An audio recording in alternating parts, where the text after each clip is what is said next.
परम पूज्य श्री सोनू महाराज जी के नए नए उपाय सुनने के लिए चैनल को सब्सक्राइब जरूर करें और आगे से आगे शेयर जरूर निकाल दे। फॉर्मेलिटी नहीं, आंतरिक दिल से यूं नहीं भी काटियो ना लो भाई देन मिट्टी, नहीं नहीं नहीं नहीं, क्योंकि उनके भाव ही इस जगत से जुड़ गए। चाहे वो कथा सुन रहे कि नहीं सुन रहे, पर कथा के प्रति उनकी मानसिक स्थिति यहां बैठ गई है। मुझे जाना है, कथा में साफ सफाई करनी है, मुझे अच्छा लगता है। तो महाराज निष्काम भाव से भक्ति करनी चाहिए। तो किसी ने पूछ लिया कि प्रभु ये माया है ना, माया एक स्त्री का लेवल होता है, तो हम कैसे बाहर निकले इससे, कैसे निकले? माया तो माया है, माया छूटती नहीं है। माया एक स्त्री का प्रतीक है, तो ये तो होना ही है, ये संसार का नियम है महाराज। एक दूसरे को चाहना ये आंतरिक भाव होते हैं, तो इससे हम बाहर कैसे निकले? माया तो संसार में फंसाने का काम करती है। तो किसी ने बोला कि उसमें माया के साथ में भक्ति को भी जोड़ लो। जब घर में दो हो जाएगी ना, तो ऑटोमेटिक मामलो सॉल्व रह जाएगी, क्योंकि वहां इन्हें ऊंची नहीं आवन दे, आ इन्हें ऊंची नहीं आवन दे, आपस में ही मामलो निवेड़ दी, तो आदमी तो थोड़ो फिर ही रह सके। महाराज दूसरे नंबर पूछा गया कि हम पूजा किसकी करें, मतलब किसको माने। दिमाग में कन्फ्यूजता आ जाती है कि मैं अगर हनुमान जी की पूजा कर रहा हूं तो माता जी नाराज हो जाएंगे, माता जी की पूजा कर रहे तो भूमिया जी नाराज हो जाएंगे, भूमिया जी की पूजा कर रहा हूं तो देवधनी दरबार नाराज हो जाएंगे, देवधनी की पूजा कर रहा हूं तो पाबू जी नाराज हो जाएंगे, पाबू जी की पूजा कर रहा हूं तो रामदेव जी को गुस्सा आ जाएगा। तो इसमें एक सूत्र बताया है कि एक को मान लो जिसमें आपका मन लगे। आपको आनंद आता है देवधनी दरबार की पूजा करने में, उन्हीं को मान लो और सबको सम्मान दो, निंदा किसी की मत करो। मानो एक को, परंतु दूसरों को भी आदर दीजिए। आप किसी को मानो, किसी को भी मानो, पर दूसरे के बारे में निंदा करना महापाप होता है।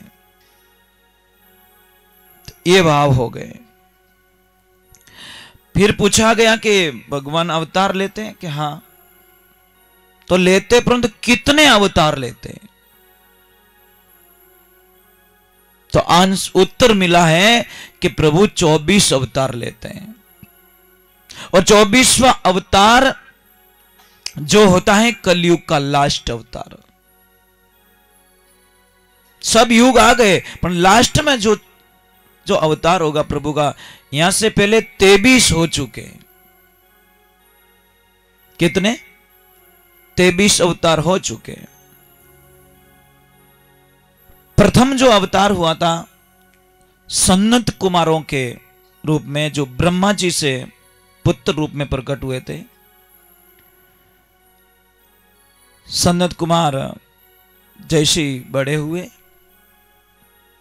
पिताश्री ने बोला कि बेटा अब आपकी शादी कर दी जाए।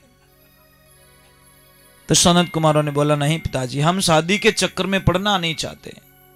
नहीं, तुम बड़े हो गए हो, अब शादी तुमको करनी ही पड़ेगी। तो बोले बड़े हो गए इसीलिए शादी करनी पड़ रही है। तो उन्होंने अपने रूप को छोटा बना दिया, 5 वर्ष का। क्या अबे तो प्रॉब्लम नहीं है, छोटे बन गए, परंतु हम शादी नहीं करेंगे। उन्होंने ब्रह्मचार्य व्रत की पालना की शिक्षा दी हमको। महाराज और चारों ने शादी नहीं की। प्रथम अवतार मेरे प्रभु ने सनत कुमारों के रूप में लिया, और दूसरा जो अवतार था वराह अवतार,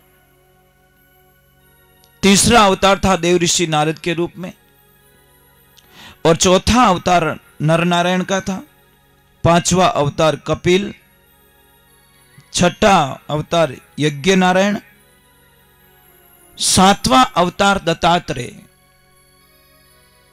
और दत्तात्रेय किसके सुपुत्र थे? आप सबको शायद पता ही होगा, दत्तात्रेय मां सती अनुसुईया। एक समय की बात, सती अनुसुईया का तप इतना बढ़ गया, इतना बढ़ गया, इतना बढ़ गया, इतना बढ़ गया कि 3 लोक में उनकी जय जयकार होने लग गई। 3 लोक में। और आपको पता है कि नारद जी थोड़े अटपट है। मैंने पहले ही बोल दिया कि उनको कुछ न कुछ गड़बड़ करने में थोड़ा आनंद ज्यादा आता है।